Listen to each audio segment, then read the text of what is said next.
First of all, I just wanted to express my thanks to be able to come here and talk about some of these really neat projects that are ongoing here in the Upper River.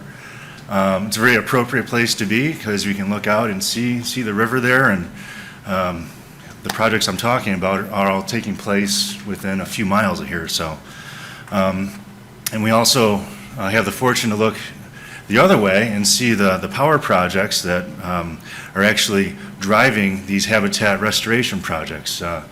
Namely, the ones I'm talking about today are being advanced by the New York Power Authority as part of the relicensing for the Niagara Power Project. So it's very, I think, appropriate that I'm kind of here at this point in time talking about this. So trying to relate some of these projects to the theme of this session being principles, in this case environmental principles, kind of made me take a step back and think about what were some of the principles at play when we were designing and implementing the projects I'm talking about. And I guess I would think about those principles being more ecologically oriented, but in relation to the environmental principles that are now available for advancing some of the the Great Lakes Commission objectives. I've got some things to share from a practitioner level that I think might be salient to you. Okay, so I'm going to talk about things that have been going on here over the last decade. There's been more efforts previous to that in terms of habitat restoration, but these projects that have been taking place since roughly 2007, I think are the ones I'm focusing on, that I'm going to share some of what these ecological principles that we applied to this effort. And what you see right here on the title screen is a nice historic map of the area where all these projects are basically taking place. This is the Upper River. You see where the river splits to the Chippewa Channel and the Tonawanda Channel at the southern end of Grand Island. And you can see the various islands that were in the river there, and this is where a lot of that really productive habitat was historically that we're working to bring back. Okay, so three principles I guess I'm going to focus on that were pretty central to guiding our work. Our goal to increase primary productivity and lower trophic level productivity. From an ecological perspective, this is the foundation of our ecosystem. This is what we're trying to bring back into this degraded system that's has all the usual suspects you guys know from all around the Great Lakes. A sterile habitat due to hardened shorelines and dredging and use of the river for all kinds of purposes, whether power production or navigation, commercial navigation, recreational boating, all those things. So trying to get back that lower trophic level and primary productivity to key areas, because that's what drives the system. It's also, in regard to the same idea, diversifying habitat complexity. Taking these straightened shorelines, hardened shorelines, degraded aquatic habitats, and add some complexity in form of structure that in turn drives the ecological function, providing cover, roughness, providing low energy areas in this high energy river. All you have to do is look outside and see why it's a high energy river, and the importance of complexity for managing that energy, which is, I guess, the third point I'm making in terms of ecological principles in our restoration efforts here. And so the photo behind these words is one of the remnant habitats on the Upper River that's kind of survived all of these abuses over the centuries. This is from the Chippewa Channel looking out toward Navy Island in Canada, and you see there's still functional emergent wetlands in the nearshore area. There is a heavily vegetated gradual shoreline. We've got good plant productivity here. You drag a seine net through here, this is where we find our young of year muskellunge nursery habitat. This is kind of a model for what we were trying to reestablish in many of the areas of the river. So starting with the first one, primary lower trophic level productivity, it's all about native plants and the plant communities that drive the system, or the foundation for the system. We also recognize that the primary productivity is not the only thing. We got decomposition as well, and wood is the basis for that. Think about what the river looked like before we started managing it, large log jams all over the place along the shore. So we want to bring more wood back into the system. And these plant communities not only provide the food that drive lower productivity, but also the cover as well for many of the species that we're trying to manage. The muskellunge, for example, using these emergent wetland areas as cover for their young of year. So in the background on this slide, you see what is a coastal marsh restoration project, roughly 8 acres in size, that involved the removal of 200,000 cubic yards of material to re-expose coastal marsh. They had been buried and converted into basically a golf course. And this represents what we were able to replace that with in just a matter of a couple short years. You're looking at a pretty diverse coastal marsh there. We got about 12 to 15 species of plants in that slide. And most of the plants you see in this photo right here actually germinated on their own after that 4 or 5 feet of overburden was removed, and the original wetland soils were exposed after having been buried for about 50 years. We actually had the original coastal marsh propagules in there that were ready to go, and here they are, making an appearance. With regard to the large wood, this is one way we go about doing that. This is actually a slide from the Buffalo River, which is a tributary to the Niagara system, but we use similar types of structures in the Niagara. It's just getting as large a piece of wood you can, anchoring it to some rocks, and putting it where you think it belongs, okay? I like the term from the previous two presentations ago, swag. I think I've got the last 3 words on that, but a wild ass guess of where do you put this stuff? Well, you put it near the shore, you put it in the near shore area. You use these to break up wave energy as well as provide that structure and cover. And here's what some look like actually deployed in the field. This is in the upper river in a lagoon area we call Strawberry Island. And we had a problem here because this is one of the few calm water areas in the river, and it's very attractive to jet skiers. So they like to get in here and just do donuts all day, and they actually have competitions to see who can throw the largest wake up onto the shoreline. So, they're turning a habitat destruction into kind of a sport. I don't think they intend to, but this is what we're putting out there to kind of dissuade that activity, or kind of mitigate it at least, is anchor some big logs in close to the shore, and you can keep those jet skis away from the shore and then mitigate those wakes they throw off as well. Simple stuff. You don't need a 100-page study to tell you that just doing stuff like this is practical, it makes sense, and it's just based on ecological principle. Here's a shoreline area that was once bulkheaded with steel and concrete and rock. This is on Motor Island. This is in a very busy section of the river. The Federal Navigation Channel is just off to the right there. You see the Huntley Power Plant, the corner of it out there as well. This area receives a lot of wake energy from both commercial shipping, recreational boating, more so these days. It's the recreational boaters. And I can tell you the boats aren't getting any smaller, and the operators aren't getting any smarter. They can't get those things up on a plane, and it's just, every time one of these cruisers go by, you got a 4-foot wave hitting a shoreline that's not used to that.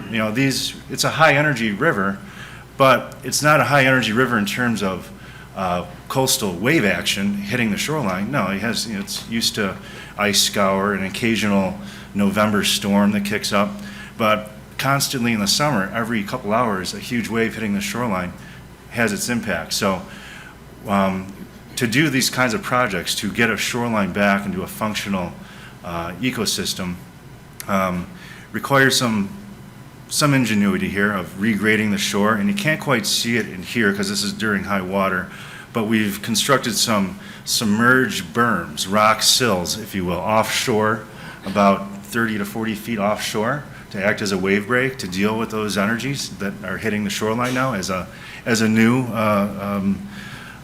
type of energy that the system has to deal with. new in terms of, geologic time, I guess.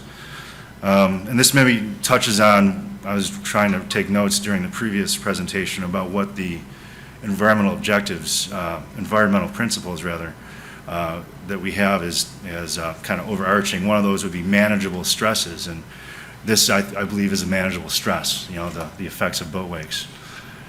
When it comes to the principle to diversify habitat complexity, this is an example of what that wetland that I showed you earlier that we restored looked like before it was filled in. This is not just a monoculture of cattail. You've got a mix of open water. This is what we call a hemi-marsh. It's about a half open water, half vegetated with emergent type of marsh. You can see a variety of plant species in this historic photo.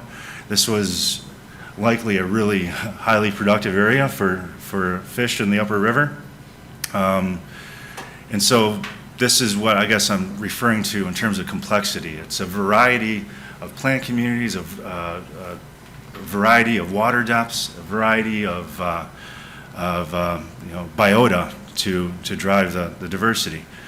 And so here's an example of a project where we kind of are applying that idea of habitat complexity.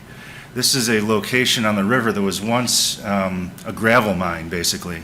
The section of the river that's close to Buffalo was often used as a source of building material in the form of clean sand and gravel.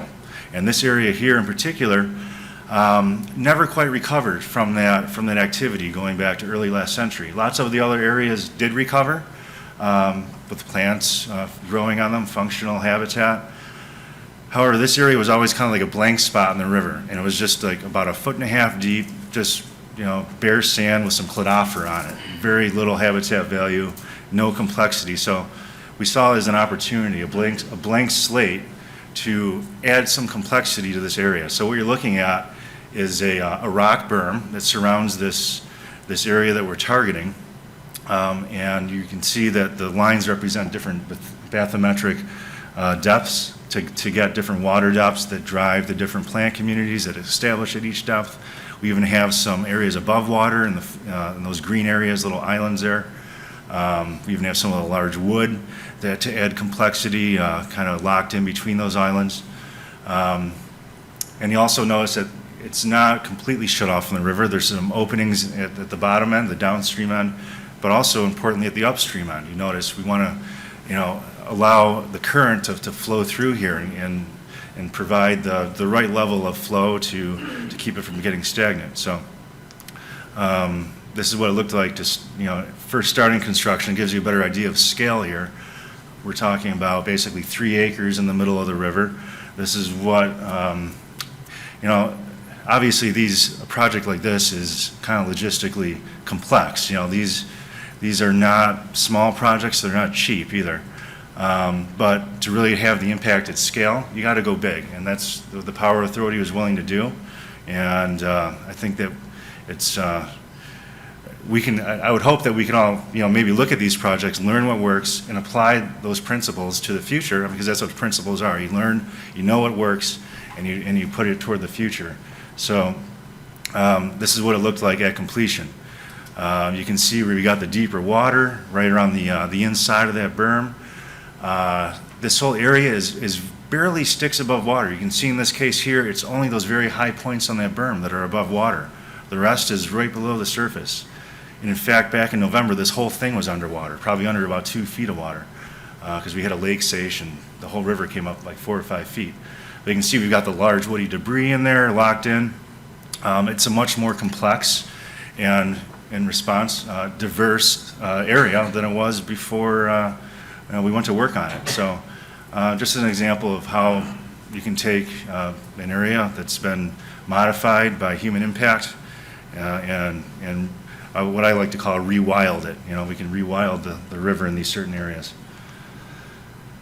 Okay, high energy forces. And I think this slide kind of tells us what a lot of the high energy in the river is this day and age. It's also the current and the high water that comes out of the lake once in a while, the velocity, but more and more, it's these recreational boats that are having a large impact, and you can actually see the impact here. We've got a mid-river emergent marsh, which, by the way, formed on a dredge pile starting like 50 years ago. So it was a little lesson to me in like if we can actually build marshes out there unintentionally, so we can maybe do it intentionally. But this marsh is unfortunately kind of getting pulled apart by the boaters. They like to go in there. It's a beautiful, sandy, clear water area. It's like the Caribbean in July and August, and it draws lots of boaters like to anchor out there and spend the day. You can even see some boats up on the shore. That's Grand Island, your Buckhorn State Park. And over time, what you see, and you can even see it at the top of the photo, you've got an area near the shore that is, as you can see, it's just like a brown strip. There's no vegetation growing there, where at one point in time there was. It was a heavily vegetated, submerged aquatic bed. And it's now, it's now just sand and mud because the sediment there is very fine. It cannot handle wave energy hitting it. So these are the types of energies we need to manage now to promote the long-term reestablishment of these plant communities that drive the ecology. So a couple approaches to doing that. I mentioned some of these offshore berms, and here's a great example of one. This was built to reduce erosion taking place along the shoreline and also promote the reestablishment of some emergent plant communities in there. This photo was taken shortly after this project was built, so maybe come back in a few years and see what kind of plants are growing in there. But I just meant this as an example of what kinds of approaches we're taking to kind of deal with these new situations in the river. And this technology was actually borrowed from the Chesapeake Bay area. This has been utilized down there for decades now to help restore and protect those coastal marshes. So we've employed it up here in the Niagara system. It has a lot of the similar attributes as a coastal system.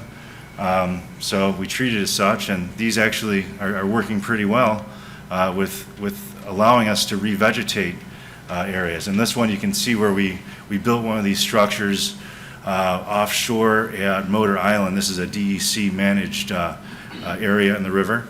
And I wish I can use a pointer here, but if you kind of look toward the bottom of the photo, you can see just submerged underwater one of those rock sills that we kind of wrapped around the bottom edge of this island. And now between that sill and the island, in the shoreline, we've got some productive emergent plants establishing. You can also see the extensive submerged aquatic vegetation offshore. That's part of the most important habitat of the upper river.